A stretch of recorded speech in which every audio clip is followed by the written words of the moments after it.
हाँ, तो आज हम शुरू करने जा रहे हैं बहुत ही इम्पोर्टेंट टॉपिक। ये टॉपिक इतना इम्पोर्टेंट है कि हर पेपर, हर परीक्षा में जरूर आता है, इससे सवाल जरूर पूछे जाते हैं। तो टॉपिक क्या है बता देते हैं हम जल्दी, देर न करते हुए। इस टॉपिक का नाम है वर्ग एवं वर्गमूल।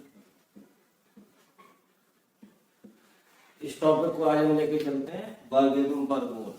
तो सबसे पहले हम बता देते हैं वर्ग क्या होता है। ठीक है, किसी संख्या को उसी संख्या से अगर हम गुणा कर दें तो इसको हम उस संख्या का वर्ग कहते हैं। जैसे हम 2 का गुणा अगर 2 में कर दें तो 4 मिलता है। 4 क्या है? 2 का वर्ग है, यानी कि 2 का वर्ग 4 होगा। ठीक है, अगला एग्जाम्पल लेते हैं। अगर हम 3 का वर्ग निकालें तो क्या करते हैं? 3 का गुणा 3 से करते हैं तो हमें क्या मिलेगा? 9 मिलेगा। तो 3 का वर्ग हुआ 3 गुणा 3 यानी 9। ठीक है, उसी संख्या से गुणा करने पर जो संख्या मिलती है उसे उस संख्या का वर्ग कहते हैं। वर्ग को हमेशा पावर के रूप में लिखते हैं, 2 की पावर लगाई जाती है इसको।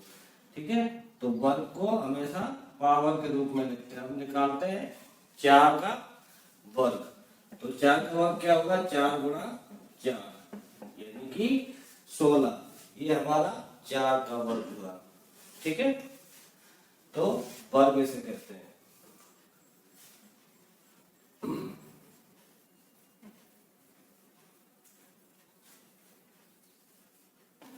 अब हम आपको बता देते हैं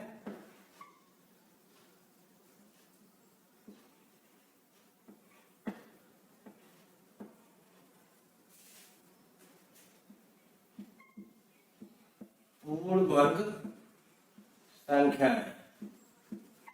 पूर्ण वर्ग संख्याएं क्या होती हैं? पूर्ण वर्ग संख्याएं भी होती हैं जिनका जो पूरी तरह से अपने मूल संख्या से जिनके जोड़े बन जाते हैं। जैसे 3 का गुणा 3 में करने पर हमें 9 मिला, तो 9 हमारी क्या है? पूर्ण वर्ग संख्या है। 4 का गुणा अगर हम 4 से करें तो जो हमें 16 मिला, 16 क्या है? एक पूर्ण वर्ग संख्या है। तो अगर हम 16 के फैक्टर करते हैं, 16 को इस रूप में लिखते हैं 4 गुणा 4, तो इसमें जोड़ा बन जाता है उसकी मूल संख्या का। ठीक है, तो ये हमारी क्या हुई? पूर्ण वर्ग संख्या हुई। ठीक है, तो इस तरह की जितनी भी संख्या होती है सब पूर्ण वर्ग संख्या कहलाती है, जिसमें कोई शेष नहीं बचता है। ठीक है, इसमें कोई शेष नहीं बचता है। इसके गुणनखंड करने पर कोई शेष न बचे उसे पूर्ण वर्ग संख्या कहते हैं। जैसे एक एग्जाम्पल हम और लेते हैं। अगर हम 25, एक कोई संख्या है, ये पूर्ण वर्ग संख्या है कि नहीं अगर हम पता करें तो 25 के हम अभाज्य गुणनखंड करते हैं। तो 25 के अभाज्य गुणनखंड करने पर 5 पंचे 25 और ये 5 आ गया। ये किससे कटेगा? फिर से 5 से। तो हमें क्या मिला? 5 गुणा 5 यानी कि 5 का एक जोड़ा मिल गया और कोई भी शेष संख्या नहीं बची। तो ये इसका मतलब ये 5 का 25 क्या है? 5 का वर्ग है। 25 क्या होगी? 25 क्या है? 5 का वर्ग है। ठीक, तो ये इस तरह की संख्याएं पूर्ण वर्ग संख्याएं होती हैं जिनके अभाज्य गुणनखंडों के जोड़े बन जाते हैं, उन्हें हम पूर्ण वर्ग संख्याएं कहते हैं। ठीक है, नेक्स्ट हम बता रहे हैं आपको कुछ चीजें, कुछ जरूरी बातें होती हैं, कुछ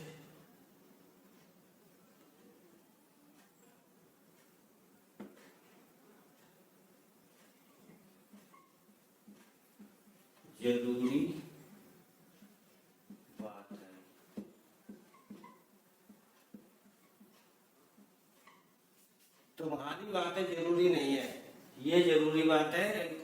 से ध्यान दो, ठीक है। तो जरूरी बात है क्या है, इसको नोट कर लो। 0 0 0 मीन्स ZERO, 0 का वर्ग 0 ही होता है, ठीक है।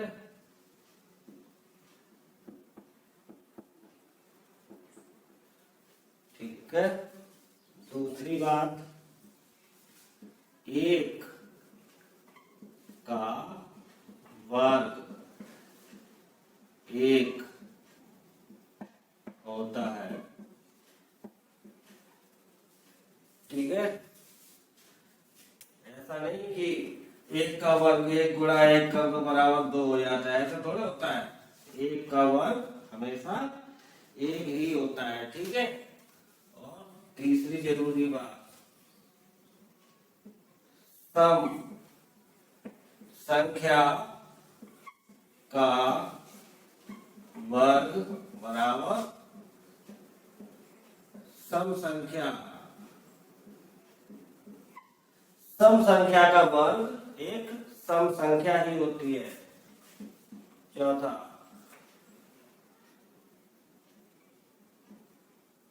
विषम संख्या का वर्ग विषम संख्या, ठीक है। विषम संख्या का वर्ग विषम संख्या होती है, सम संख्या का वर्ग सम संख्या होती है। जैसे अगर हम यहाँ एक एग्जांपल ले लें, सम संख्या कोई सी बताओ, जैसे 6 है, ठीक है। 6 क्या है, सम संख्या। सम संख्या क्या होती है, जो 2 के पहाड़े से पूरी पूरी कट जाती है, उसमें शेष नहीं बचता है, वो सम संख्या कहलाती है। तो 6 क्या है, सम संख्या। इसका सम संख्या का वर्ग सम संख्या होती है। तो 6 का अगर हम वर्ग करें तो 6 गुणा 6 क्या मिलता है, 36। तो ये जो 36 हमें मिला है, ये भी एक क्या है, सम संख्या है। उसी तरह अगर हम 4 का वर्ग करें तो 4 गुणा 4 यानी कि 16 मिला, ये भी क्या है, एक सम संख्या है, ठीक है। 2 का वर्ग करें तो 2 गुणा 2 क्या मिला हमें, 4, ये भी क्या है, सम संख्या है, ठीक है। तो सम संख्या का वर्ग एक सम संख्या होती है। और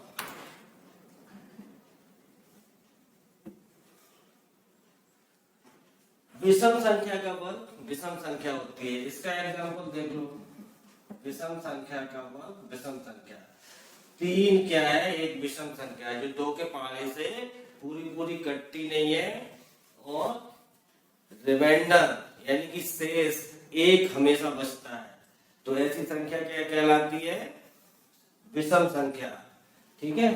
तो 3 एक विषम संख्या है। इसका अगर हम वर्ग करें तो हमें क्या मिलेगा,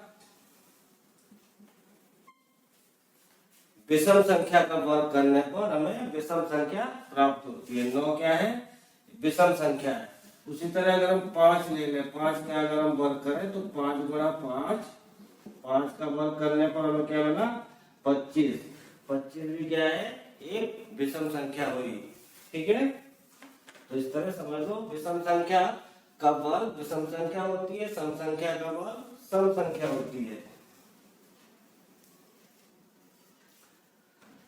अगला एग्जाम्पल, अगली जरूरी बात क्या है,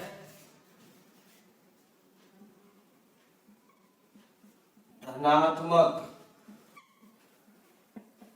संख्या का वर्ग। धनात्मक संख्या का वर्ग धनात्मक संख्या ही होती है, ठीक है। किसी धनात्मक संख्या का अगर हम वर्ग करें तो हमें धनात्मक संख्या ही मिलती है। जैसे हम 10 का वर्ग करें, 10 क्या है, यहाँ पर एक धनात्मक संख्या है, पॉजिटिव संख्या है। इसका अगर हम वर्ग करें, ऋणात्मक तो नहीं है, ये माइनस का चिन्ह लगता है तब ऋणात्मक होती है। तो ये धनात्मक संख्या है। 10 का वर्ग किया, 10 गुणा 10, क्या मिला हमें? 100। तो ये धनात्मक में ही हमें संख्या प्राप्त हुई। तो धनात्मक संख्या का वर्ग धनात्मक संख्या होती है। कोई सी संख्या ले लो, 7 ले लिया, 7 का वर्ग करो, 7 क्या है? धनात्मक संख्या। तो 7 गुणा 7 क्या मिला? 49। ये भी क्या हुई? ये हमें धनात्मक संख्या ही मिली। तो ये इससे पता चलता है कि धनात्मक संख्या का वर्ग हमेशा धनात्मक संख्या ही आता है। नेक्स्ट जरूरी बात, ऋणात्मक संख्या का वर्ग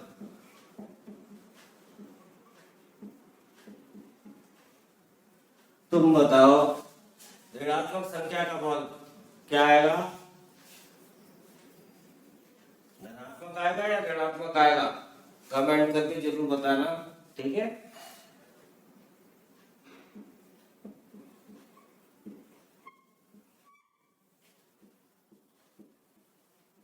ये देखो कमाल हो गया, धनात्मक संख्या का वर्ग धनात्मक संख्या और ऋणात्मक संख्या का वर्ग भी धनात्मक संख्या आ रही है। ऋणात्मक क्यों नहीं आ रही? देखो बताते हैं, एग्जांपल देख लो। अगर हम -3 का वर्ग करें तो इसका मतलब होता है -3 गुणा -3। तो हमें क्या मिलता है? माइनस और माइनस का गुणा जब होता है तो ये प्लस बन जाता है, और 3 का गुणा 3 में होगा, 3 दिया 9। तो हमें क्या संख्या मिली? पॉजिटिव संख्या मिली, ठीक है। इसी तरह हम और लेते हैं एग्जांपल, 5 माइनस का 5 है, इसका अगर हम वर्ग करें तो हमें क्या मिलता है? -5 गुणा -5 बराबर माइनस और माइनस का मल्टीप्लाई प्लस होता है, पॉजिटिव होता है। 5 पंचे 25, ठीक है। तो हमने ऋणात्मक संख्या का वर्ग करके देख लिया, तो हमें क्या प्राप्त हुआ? एक धनात्मक संख्या प्राप्त हुई। तो ऋणात्मक संख्या का वर्ग भी धनात्मक संख्या ही होती है।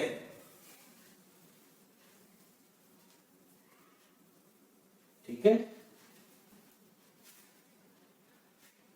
ये सारी बातें नोट कर लेना, ये बहुत जरूरी होती है, ये ध्यान में रखना है हमेशा। ये हमेशा हर एग्जाम में ये सारी बातें काम आती हैं, ठीक है। तो अब हम एक 6 बातें हमने बता दी थी, 7वीं बात और देख लो। 7वीं जरूरी बात, ठीक है। अगर किसी संख्या का इकाई अंक किसी संख्या का इकाई अंक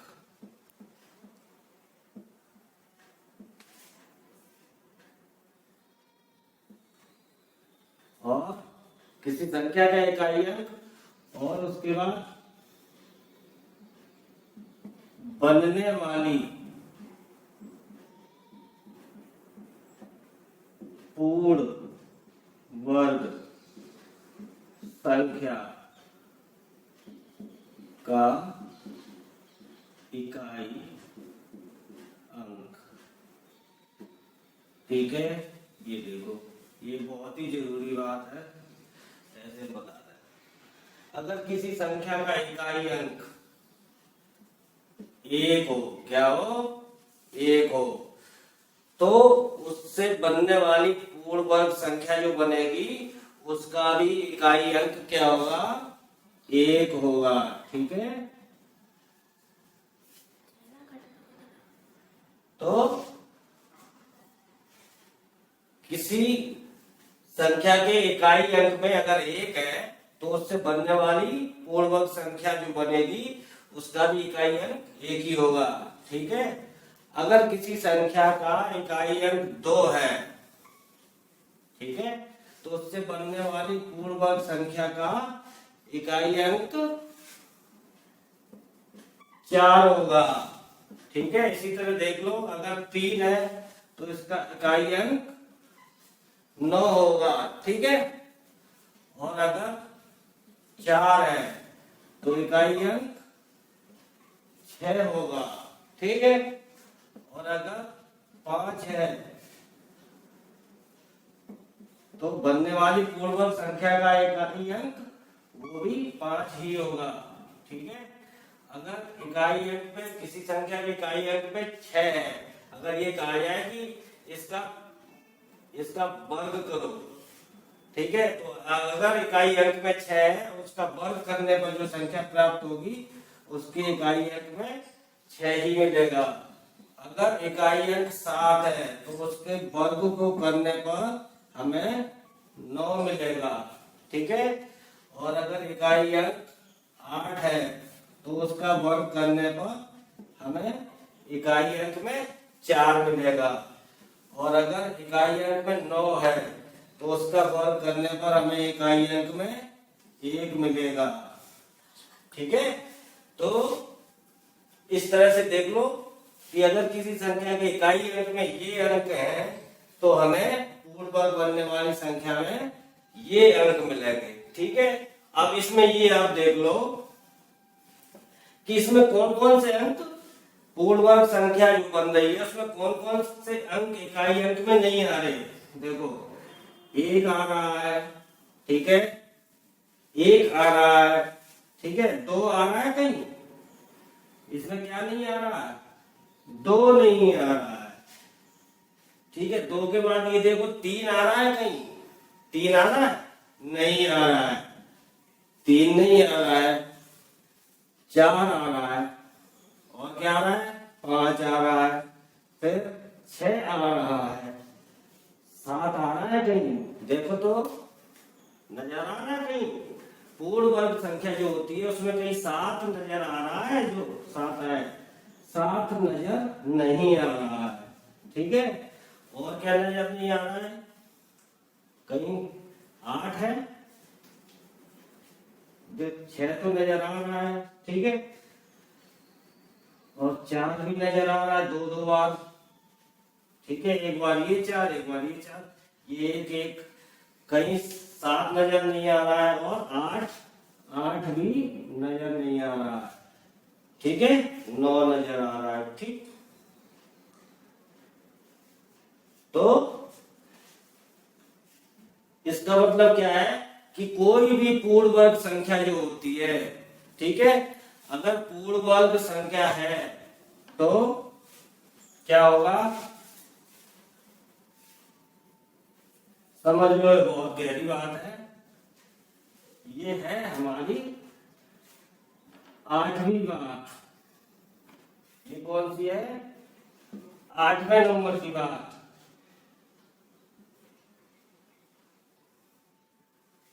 किसी भी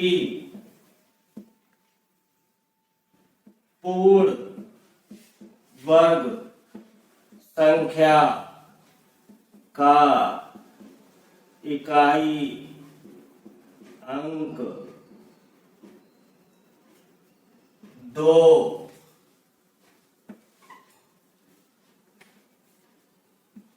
3, 7 और 8 नहीं होता है। ठीक है, ठीक है, किसी भी पूर्ण वर्ग संख्या का इकाई अंक 2, 3, 7 और 8 नहीं होता है। अर्थात जिस संख्या के इकाई अंक में 2, 3, 7 और 8 है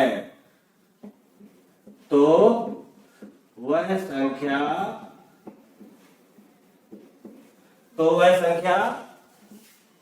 पूर्ण वर्ग नहीं होगी।